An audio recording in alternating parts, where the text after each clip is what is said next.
well, we always preface our picks with the concerns and risks for injuries. Well, week 1 and 2 are officially in the books, and the injuries are starting to pile up for some stars in this league.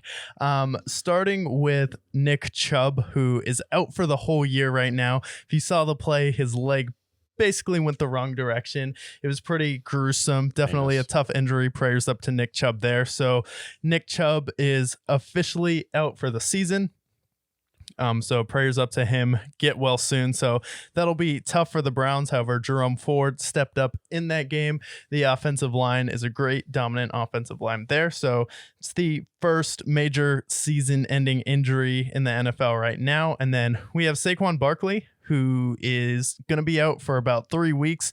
The Giants suck, so they fell behind and were riding him hard in the second half of that game, and unfortunately, he had to be helped off the field, so hopefully he can get back to himself, but I think an ankle injury, especially a sprained ankle for a running back, I feel like that could be a nagging injury throughout the year. Yeah, so it's like interesting to see like the loss of Nick Chubb, the loss of Saquon, which one will be a harder loss for them. The way Jerome Ford set up for the Browns, I think that the Browns will be fine. I think they'll miss Nick Chubb at points, especially for the receiving upside that he has and him just being arguably the best running back in football. For Saquon, this is a guy who doesn't have a locked up deal. He wants to get that contract. He's not going to rush himself back if he's not 100%.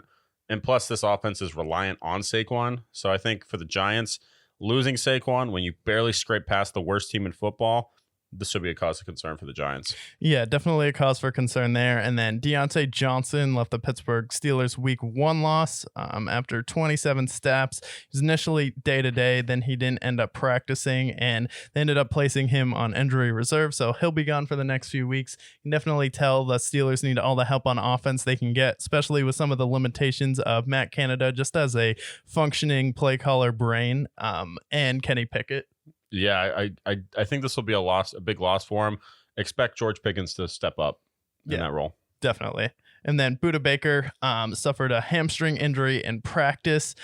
So he was inactive in the loss versus the Giants. And then the next day, the team placed him on injury reserve. So he'll miss at least the next 4 games. Definitely a huge blow there. But he's someone who think he should just stay low this season. We know you're a great NFL player. We know how valuable you are, but don't need to rush back or take any chances for Arizona. Yeah, I mean, as long as they win a game this year, they'll be happy. Yeah.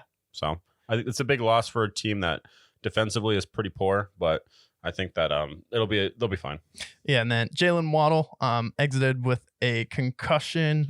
Not in concussion. He went to concussion protocol, so it's not a concussion yet, but he does have to see a neurologist before he is able to practice with Miami. So definitely concerning there. May have to sit out a week. Yeah, I hope it's all good for him as they go into the week 3 matchup, but I think he'll be fine overall. Shouldn't hurt them too much. And then my biggest concern is just Joe Burrow re-aggravating that calf strain here.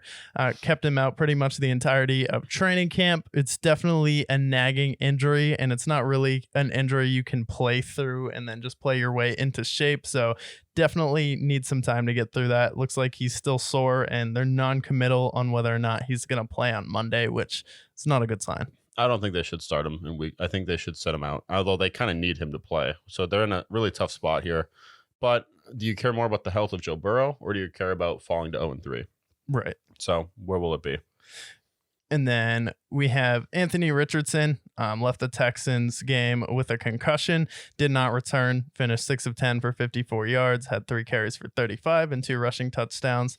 He also left his first start in week 1 late in the game. It's a situation where he's been way too reckless in the first 2 weeks, especially for a team like the Indianapolis Colts, who's not putting a ton of running back health behind him when they could pay someone like Jonathan Taylor. But for me, just a guy who needs to tone it back. Way too reckless trying to drop the shoulder. You can't take hits in the pocket and then be taking punishment outside the pocket as well. It's got to learn how to get down and slide.